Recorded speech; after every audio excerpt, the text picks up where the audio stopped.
Hello, everyone. I hope you all had a great weekend. I'm Sign1News anchor Gatry Persaud. Here's a quick look at the top trending stories making headlines today. If you post an interesting comment during this update, we may add it at the bottom of the screen.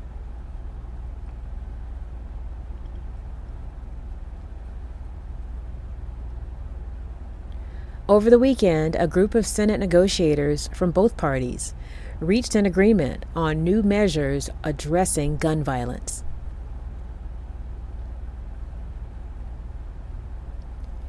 The agreement includes a crackdown on criminals who illegally avoid licensing requirements.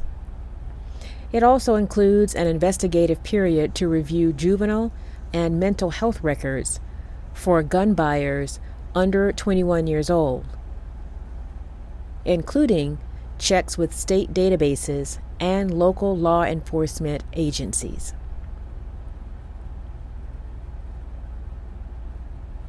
The new bill appears to have enough votes to pass the Senate, perhaps within a few weeks. That would mean the U.S. could get its first major gun safety law in years. Senate Majority Leader Chuck Schumer says he'll send the bill to the floor for a vote as soon as possible.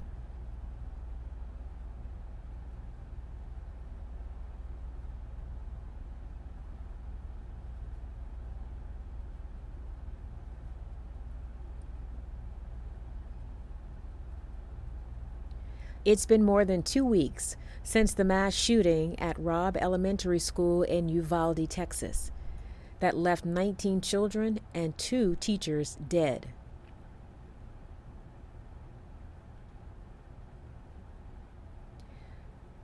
Now, for the first time, Uvalde's school police chief, Pedro Pete Arredondo, is speaking out about his response to the massacres.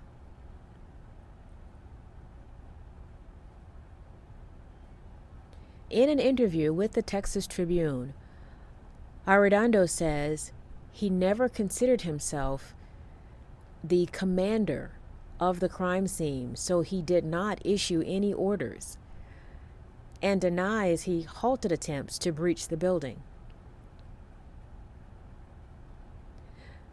Arredondo told the Tribune he and his team responded to the information they had at the time. And he says not a single responding officer ever hesitated, even for a moment, to put themselves at risk to save the children.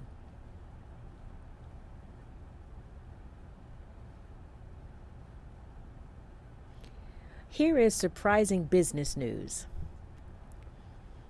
Dave Thomas, the founder of Wendy's fast food restaurant, regrets naming his restaurant after his daughter.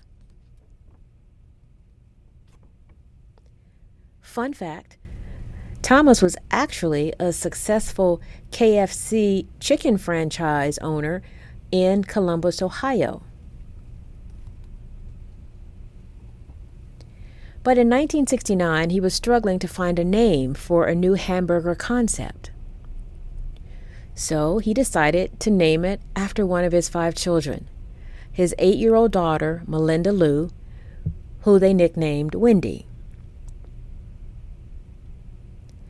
But before Thomas died in 2002, he apologized to his daughter, saying it put too much pressure on her. However, despite an apology, his daughter, Wendy Thomas Morse, later appeared in a 2011 commercial introducing the new cheeseburgers named after her father. This was the first time her face appeared on a national commercial for Wendys. Wow, really cool.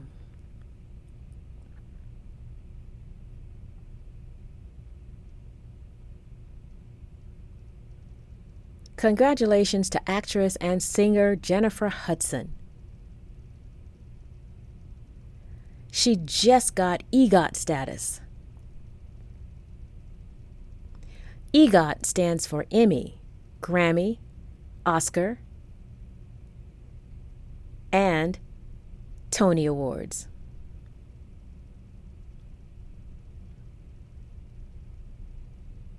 She won an Emmy Award last year for the animated short Baba Yaga, which she co-produced and added her voice to the animation. She's actually a 2-time Grammy winner, but she got her first one for her 2019 self-titled album. She won her Oscar for the 2007 movie Dreamgirls.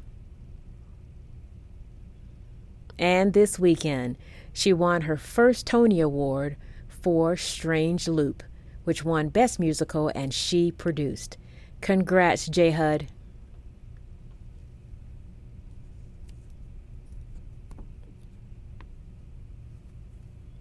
We've got some good news if you're a fan of Netflix's popular international show, Squid Game. It has been renewed for a second season. Fun fact, the show's creator says the first season took 12 years to make. But it only took 12 days for Squid Game to become the most popular series ever. The fictional drama centers on desperately broke contestants who risk their lives at deadly children's games to win cash prizes. It is Netflix's first ever Korean series.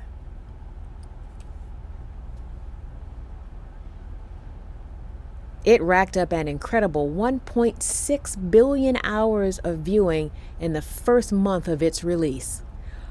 Wow, that is amazing. And let me tell you, it is one of my favorite shows. I cannot wait for season 2.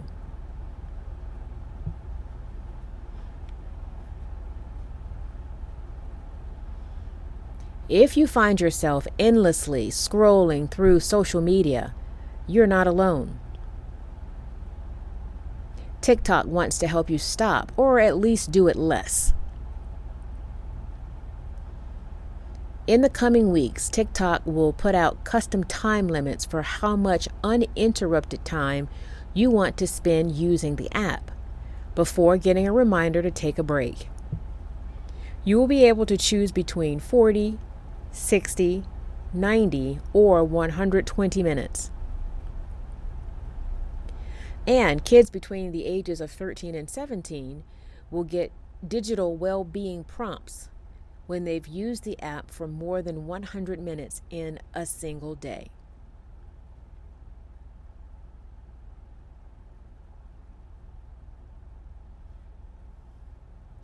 Now, this is a weird story. Uber has released its annual list of the weirdest things people left behind in their vehicles. Uber releases the list every year to remind its customers that they can use their app to get their lost and found items back. The cost is $15, and that covers the driver's time and effort. The most common items left behind by passengers include phones, wallets, keys, and ordinary things carried in their pockets. But the weirdest things left behind include tater tots, caviar, a turtle, a bucket of slime, and a set of false teeth. And the most forgetful passengers live in Austin, Texas. But Phoenix and Atlanta also made the list. So, if you left your false teeth in an Uber ride, you can get them back. No shame, no judgment, no questions asked. No judgment, okay? Everybody has a normal day of forgetting something. We tend to get busy, so no shame. Sign1News will be broadcasting updates Monday through Friday. And a reminder, the Sign1News Saturday virtual show is taking a break for the summer. We will see you again in the fall. A big thank you to our Sign1News app supporters. You help make this broadcast happen. You can download the Sign1News app on Apple TV. No, not Apple TV. I meant to say from the App Store or Google Play Store on your smartphone. And you can also watch on Apple TV, Roku, and Amazon. Have a great day. Take care of yourself.